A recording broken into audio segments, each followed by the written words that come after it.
The Odyssey was written in 8th century BC. Romeo and Juliet, 1597. Great Gatsby, 1924. Of Mice and Men, 1937. Fahrenheit 451, 1953. A Raisin in the Sun, 1957. To Kill a Mockingbird, 1960. All of the books we've read in our high school English classes so far were written 60 years ago or more. But the problem with reading books written by authors who were dead before we were even born is that they don't write about topics. They might not have even known about topics that are relevant in our lives today. None of these books cover gun violence, abuse, cyberbullying, mental illness, sex and pregnancy, drugs and violence, and these are just a few of the challenges we see in our schools every day. Schools want us to learn from the books they make us read, but how am I supposed to learn if I don't relate to anything I'm reading about? How am I supposed to connect if that's not what I was supposed to say? How am I supposed to want to read these books if I can't connect with any of the characters? We're censored from topics that schools find inappropriate, like sex, drugs, and foul language. But sterilizing our classrooms isn't going to prepare us for the real world. Newsflash. We know what sex is, and we know people who do drugs and hear foul language in our hallways every day. We can learn about these topics by reading about them in a controlled environment. We need to read books like Crank. Crank is a poetry book written in 2004. It follows a girl as she discovers crystal meth and it leads her into a dangerous world of sex and drugs.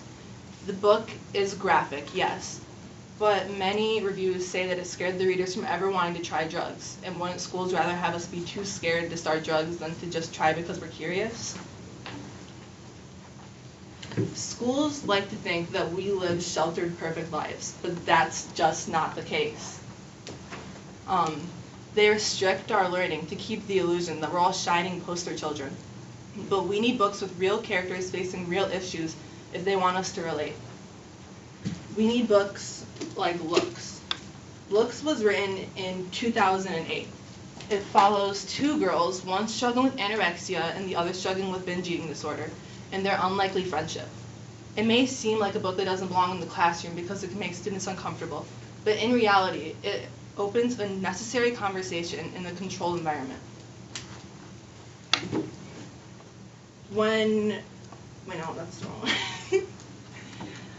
Many of the books we're reading feature white men, and they don't reflect the world around us, because, hate to break it to you, the world isn't made up of just white men.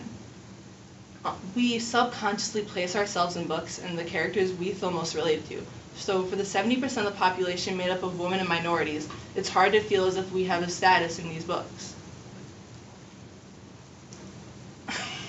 Sorry.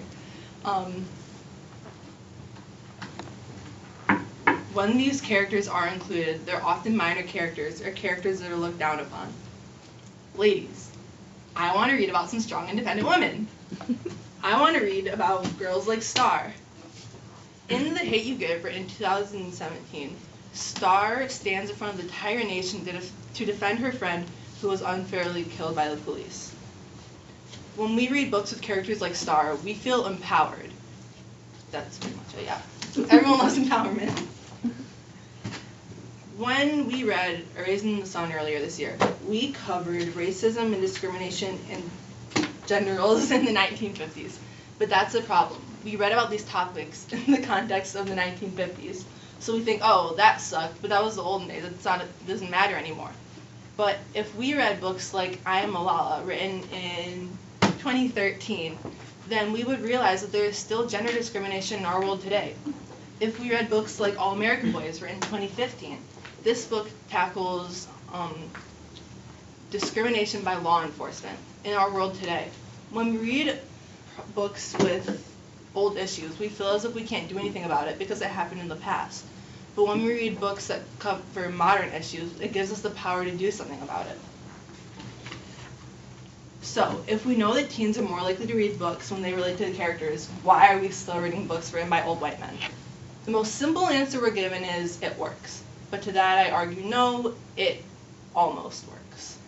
Sure, we understand the lessons that schools want us to learn, and we memorize the answers for multiple choice questions, and we learn to plug and chug it through analyses. But if my analysis looks exactly like Isaac's and Rachel's and Ben's, And did we really learn anything?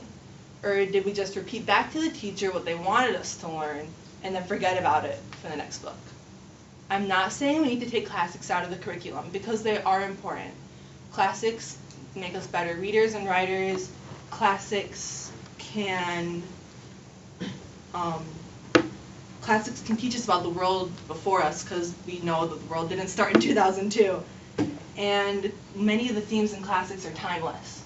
But if schools want us to really care about the books we're reading, if they want us to talk about the endings of books in the hallways, like we talk about the ending of movies like Love, Simon, then shouldn't we be reading books that we care about? By teaching modern texts alongside classics, the classroom is no longer just a place where we're taught, it becomes a place where we learn. Thank you. Nice. Woo!